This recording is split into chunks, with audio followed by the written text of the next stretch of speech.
Assalamualaikum warahmatullahi wabarakatuh. Selamat pagi, anak-anak Bapak. Calon pemimpin, calon generasi bangsa ke depan. Insya Allah hari ini, dalam minggu ini kita akan melanjutkan materi kita tentang HAM ya.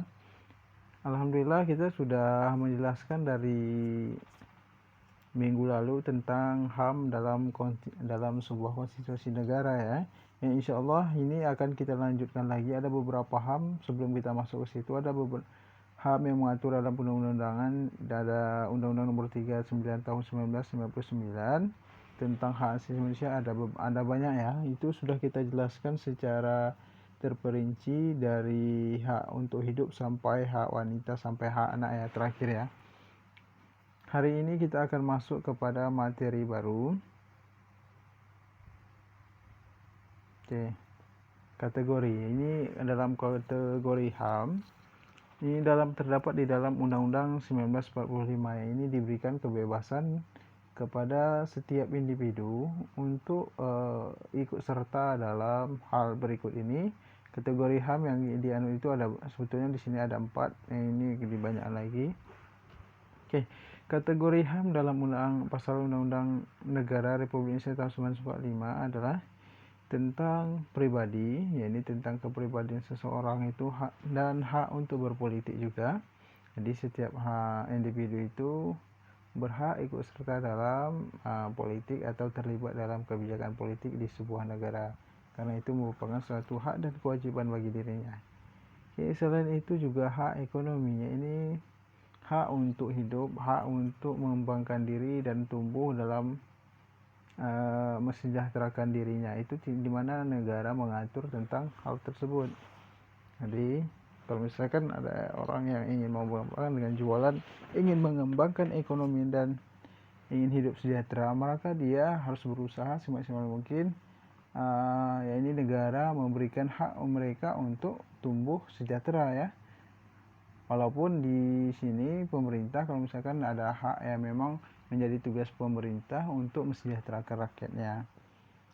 Selain ini di mata hukum juga hak asasi manusia ini adalah di mana semuanya mempunyai kedudukan yang sama di mata hukum, baik itu dari pejabat, para elit politik, dan rakyat maupun orang kaya dan maupun orang miskin, itu semuanya sama di mata hukum, di mana haknya sama.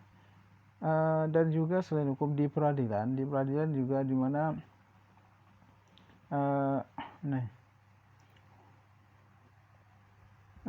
di mana sebuah negara itu mengatur dengan adil bagaimana tentang hukum-hukum setiap hak yang ada di individu itu. Yang terakhir adalah bersosial budaya. Sosial budaya ini adalah setiap manusia ini adalah berhidup sosial dan bertumbuh berkembang, di mana hak-hak mereka untuk bergaul dan bermusyawarah, berkumpul dengan orang-orang lain, itu merupakan hak dan kewajibannya dalam kehidupan masyarakat berbangsa dan bernegara. Dan juga ikut boleh dalam budaya-budaya ini bagaimana mereka itu diberikan hak untuk mengembangkan atau melestarikan budaya-budaya yang ada. Ini juga diatur dalam Undang-Undang HAM ya, Negara Republik Indonesia. Jadi semua kategori ini adalah bagaimana undang-undang kita mengatur setiap individu ini untuk bisa mempunyai hak atau kedudukan yang sama di beberapa kategori yang bisa kita lihat di layar. Jadi kita lanjutkan ke materi berikutnya. Oke, pelanggaran HAM di Indonesia ini sebetulnya sudah banyak sekali ya, jangankan baik di sebuah negara, di negara lain, di negara kita sendiri banyak suatu bentuk pelanggaran HAM yang menyebar sampai ke pelosok-pelosok negeri, baik di pusat maupun di daerah maupun di lingkungan masyarakat sekitar. Ada beberapa hal yang mempengaruhi penyebab pelanggaran HAM di Indonesia. Dia mempunyai dua faktor yang mempengaruhi pelanggaran HAM yang ada di Indonesia. Oke, pertama ada namanya faktor internal. Faktor internal ini Yang kedua ada namanya faktor eksternal ya. Faktor internal ini maksudnya dari dalam, yang sedangkan eksternal ini dari luar. Oke, maksudnya internal seperti apa? Oke, faktor internal ini adalah yang mempengaruhi penyebab pelanggaran HAM. Yang pertama adalah sikap egoisme. Nah, mana sikap egoisme ini juga merupakan ingin menang sendiri, ingin selalu dipuja, ingin mengambil keuntungan, ingin berkuasa, ingin memiliki segalanya. Ini juga salah satu bentuk pelanggaran atau sesuatu yang melanggar tentang HAM. Jadi pelanggaran HAM ini terhadap dirinya sendiri dan juga terhadap orang lain. Ini dari faktor bisanya selain ini bisa contohnya di kantor-kantor juga ada ya.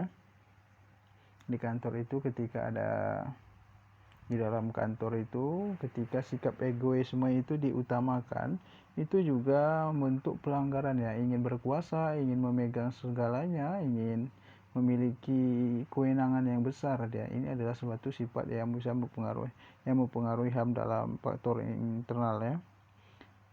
Dan juga tingkat kesadaran ya. Tingkat kesadaran dari setiap pegawai itu adalah karena kurang peduli juga terhadap tindakan orang lain. Seperti kita katakan sikap egoisme tadi ya.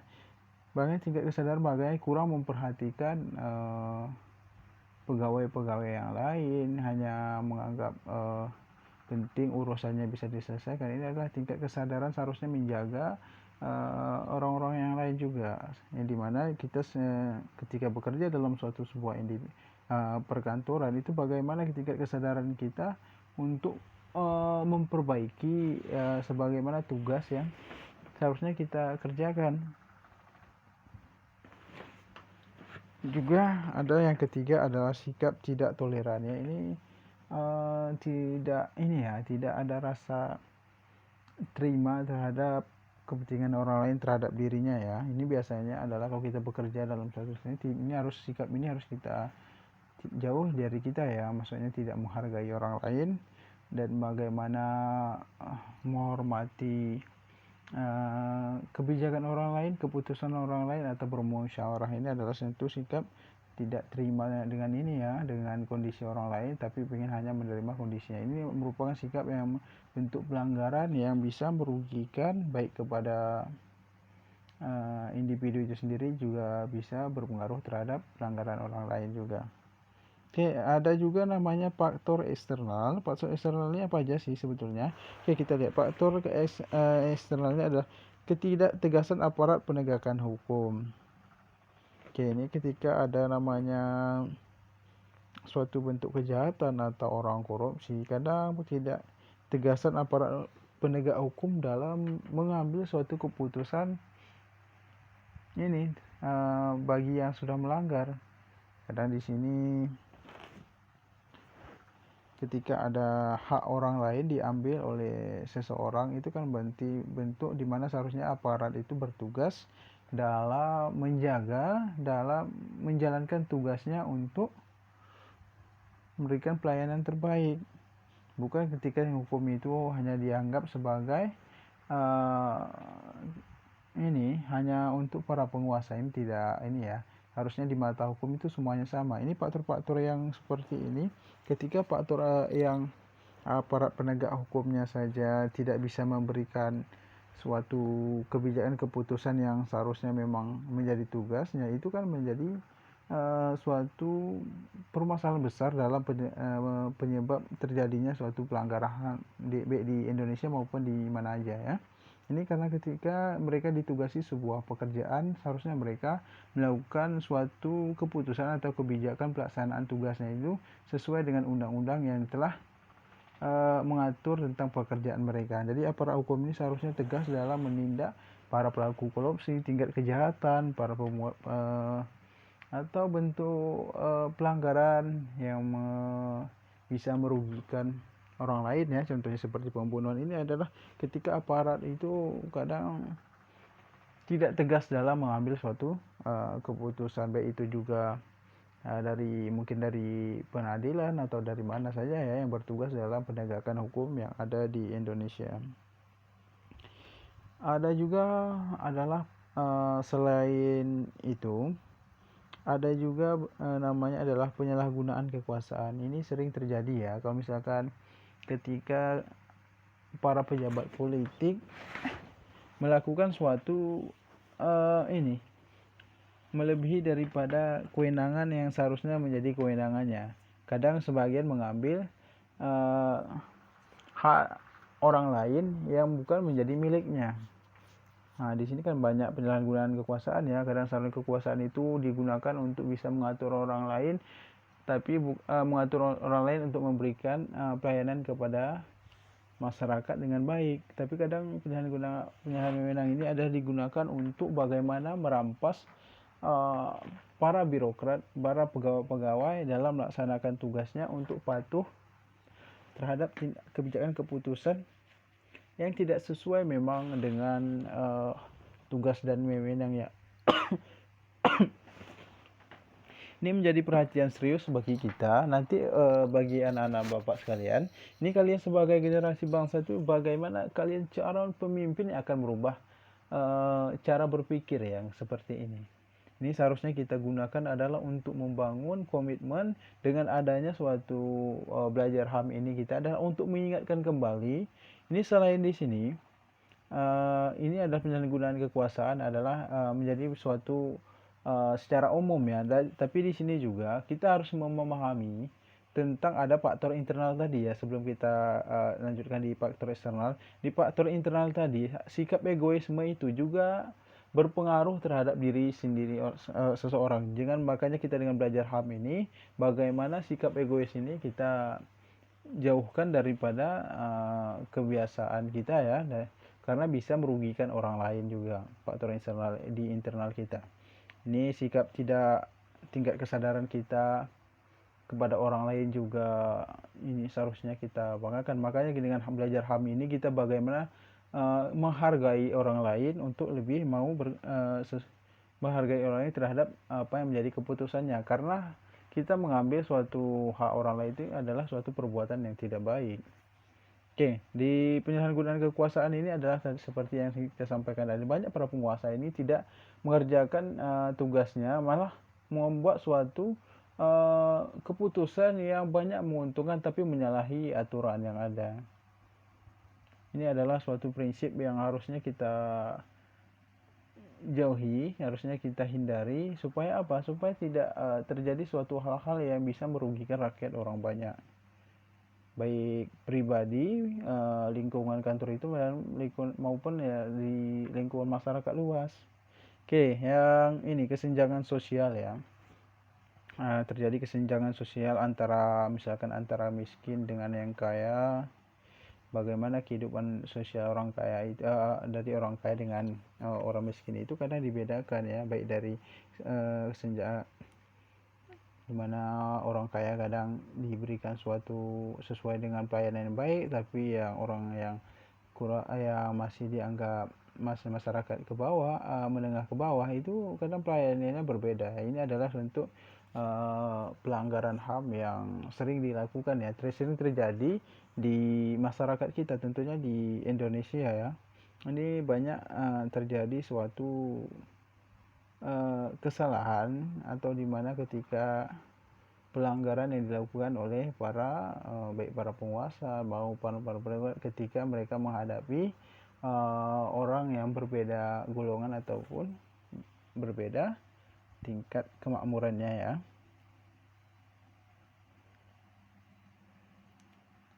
Selain itu, seseorang dengan kesadaran HAM yang tinggi akan mampu menghormati. Nah, ini dengan seperti yang kita sampaikan tadi, ketika kita menjadi seseorang yang sadar akan HAM itu sendiri, maka kita akan mampu bagaimana menghormati, menghargai, dan tidak semena-mena terhadap hak asasi orang lain, sehingga pelanggaran HAM akan terhindari. Oke, ini sering terjadi di masyarakat kita ya. Ini adalah ketika banyak pengambilan hak ini juga. Makanya dengan kita sadar akan hak-hak kita saja, itu merupakan suatu bentuk prestasi yang luar biasa ya tentunya ya. Karena apa? Karena dalam hal ini bagaimana ketika kita menghargai orang lain adalah suatu prestasi yang sangat luar biasa, baik itu di mata masyarakat, di mata kita dan di mata orang lain, dan juga di mata sisi Tuhan kita. Itu adalah bentuk yang baik, adalah bentuk perbuatan yang baik,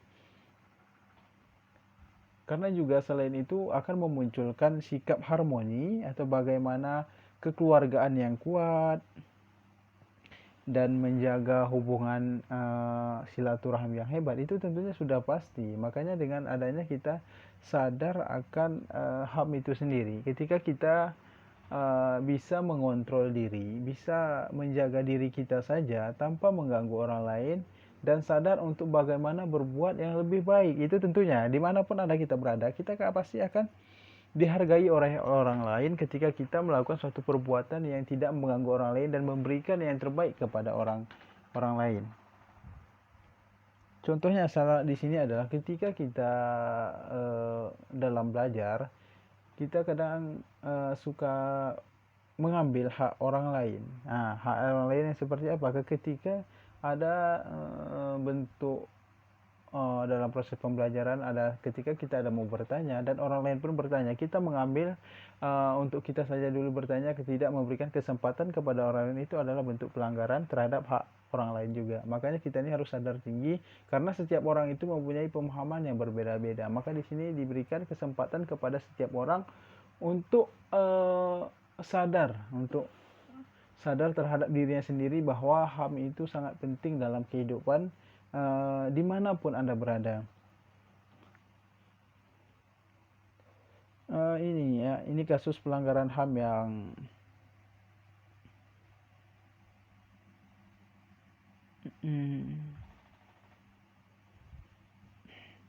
Oke, ini kita lanjutkan kasus pelanggaran HAM. Oke, pelanggaran HAM yang ringan ya, ada yang ringan, ada berat juga ada, tapi kita bahas yang ringan. Pelanggaran HAM yang ringan ini adalah memaksakan kehendak kepada orang lain. Nah, ini seperti yang kita sampaikan di pada pertemuan-pertemuan sebelumnya, yakni ketika salah satu pelanggaran HAM yang sering terjadi adalah memaksakan kehendak kepada orang lain. Nah, ini bagaimana ketika kita sifat seperti faktor pelanggaran HAM tadi juga adalah di faktor eksternal ya. Ini bagaimana kita egois kadang.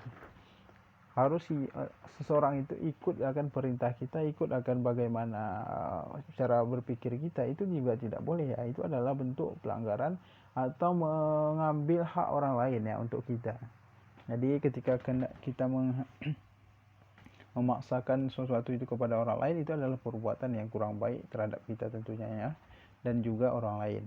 Oke, meminta orang lain sependapat dengan dirinya sama ya, ketika kita juga memberikan suatu cara berpikir, tapi kita memaksa bagaimana orang lain untuk pikirnya sama dengan kita, karena setiap itu mempunyai pandangan atau pendapat yang berbeda-beda dalam suatu keputusan atau kebijakan ataupun dalam menghadapi suatu masalah ya. Ini udah pasti ya.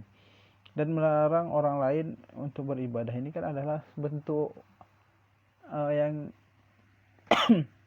bentuk pelanggaran ya, bentuk pelanggaran HAM yang sangat sebetulnya ini juga masuk pelanggaran HAM yang berat ya. Karena apa? Karena kita sebagai makhluk ini kita juga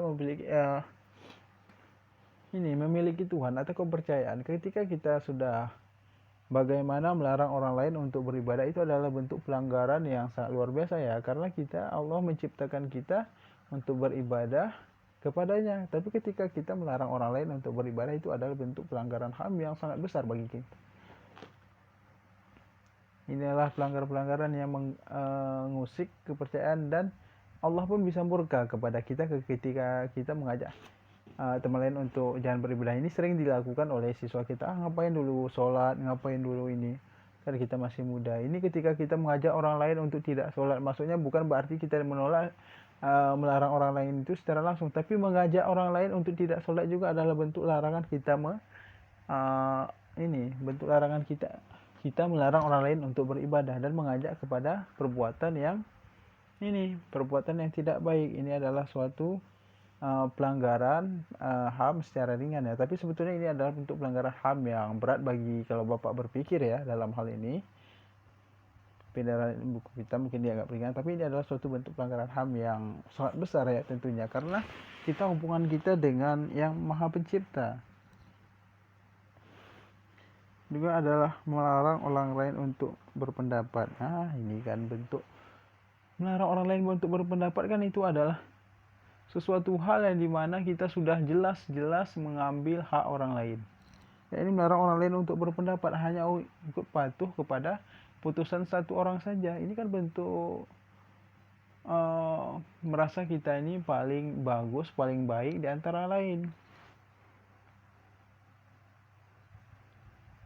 Ini adalah bentuk diktator ya, diktator yang diberikan kepada mendoktrin orang-orang untuk ini ikut pada perintah kita, dan orang lain itu tidak diberi kesempatan untuk memberikan pendapatnya. Ini adalah kita tahu ini adalah suatu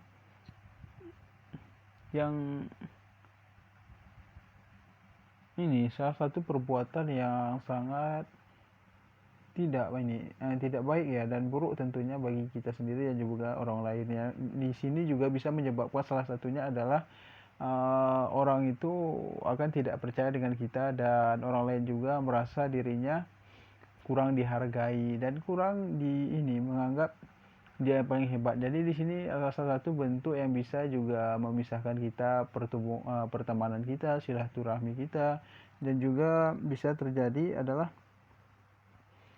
ini bisa terjadinya juga permusuhan ya, karena hanya kita ingin menang sendiri, hanya pendapat kita yang ini, karena melarang orang lain untuk berpendapat, karena orang itu pun mungkin belum tentu sepatu pemikiran dengan kita. Contohnya ini yang tadi adalah secara ringan, ini adalah contoh pelanggaran HAM yang berat ya.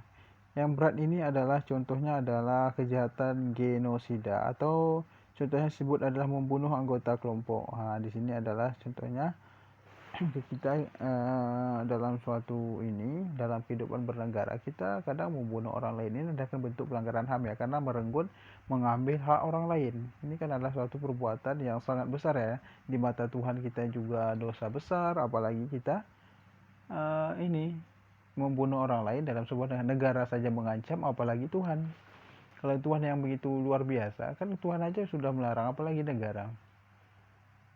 Karena suatu negara yang baik ya adalah negara yang memang juga menghargai hak dan kewajiban setiap individu. Hak untuk hidup, hak untuk berkembang, hak berpolitik, hak untuk hidup, ini kan hak yang begitu diistimewakan. Selain Tuhan, dan juga negara mengatur tentang hak setiap warga negaranya.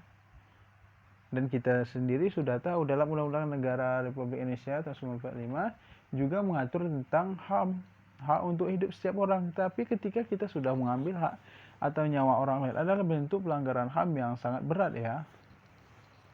Kalau di Islamnya kita dapat dosa besar kita. Oke. Anggota kelompok ya, pembunuhan ini, kejahatan pembunuh anggota kelompok ini adalah salah satunya adalah pembunuhan karakter, pembunuhan orang untuk bekerja itu sesuai dengan tidak boleh berpendapat selain apa yang telah ditentukan. Karena membunuh orang itu bukan berarti dalam mematikan, juga itu kan adalah bentuk kejahatan terhadap manusia.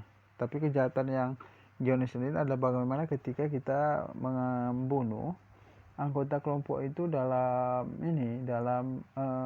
tidak ada karakter orang lain itu untuk hidup dalam situasi itu. Bagaimana kita menekan dan orang itu hanya patuh kepada peraturan ini. Dan kejahatan terhadap manusia contohnya adalah pembunuhan ya. Pembunuhan yang seperti yang saya jelaskan tadi di genosida ini adalah mengambil hak nyawa orang lain, adalah suatu hal pelanggaran yang sangat luar biasa di sisi Tuhan juga sama juga Tuhan. Dan pemusnahan adalah menghabisi ya manusia yang lain adalah secara massal, dan perbudakan ini adalah perbudakan yang suka menyuruh-nyuruh pada zaman jahiliyah dulu ya.